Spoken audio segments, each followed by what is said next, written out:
আজ সুপ্রিম কোর্টের দিকে নজর রয়েছে, কারণ অত্যন্ত গুরুত্বপূর্ণ দিন আজ। সুপ্রিম কোর্টে চাকরি বাতিল মামলার শুনানি রয়েছে। প্রধান বিচারপতির বেঞ্চে নিয়োগ মামলা। যোগ্য অযোগ্য আলাদা করতে পারবে কি এসএসসি? কি হবে 26,000 চাকরির ভবিষ্যৎ? নজর এখন সেই দিকেই। কথা বলবো আমাদের প্রতিনিধি মৈত্রীর সঙ্গে, আরো ডিটেলে জানবো। এবং এর আগে প্রায় 26,000 চাকরি বাতিল করে হাইকোর্ট।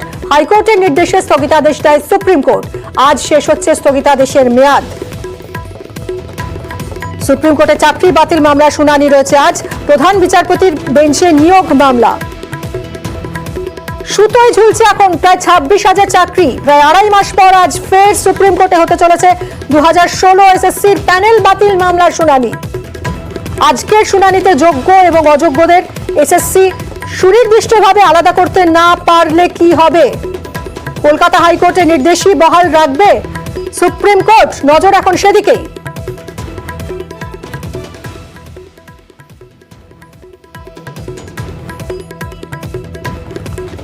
বোর্ড যদি তার উপর ন্যস্ত দায়িত্ব যদি পালন না করতে পারেন, তাহলে তার দায়ভার বোর্ডকে নিতে হবে। স্টেট যদি তার উপর অর্পিত দায়িত্ব যদি পালন না করতে পারেন, তার দায়ভার স্টেটকে নিতে হবে। দুর্ভাগ্য হলেও সত্য, এর আগে এসএসসিকে বারবার সুযোগ দিয়েছে কলকাতা হাইকোর্ট। বলেছে যোগ্য অযোগ্যদের সেপারেট করে দিতে, তারা সেটা পারেননি। তারা কে যোগ্য কে অযোগ্য বলার ক্ষেত্রে তারা যে ডাটা দিয়েছিলেন সেটা সম্পূর্ণ ছিল না। তারা কেন নাইসার মতো সংস্থাকে অ্যাপয়েন্ট করলো ওএমআর শিট মূল্যায়নের জন্য, তার সঠিক তথ্য আদালতে দিতে পারেন। তবে এই নিয়োগ প্রক্রিয়াটি একটা ধোঁয়াশার মধ্যে থেকে এই নিয়োগ প্রক্রিয়া চালানো হয়েছিল, এবং সেই জন্যই মহামান্য বিচারপতি দেবাংশু বসাক আমি বলবো বাধ্য হয়ে এই পুরো নিয়োগ প্রক্রিয়াটি ক্যান্সেল করতে বাধ্য হয়েছিলেন। কারণ এসএসসি এই নিয়োগের মধ্যে স্বচ্ছতাটি দেখাতে পারেননি, প্রথম।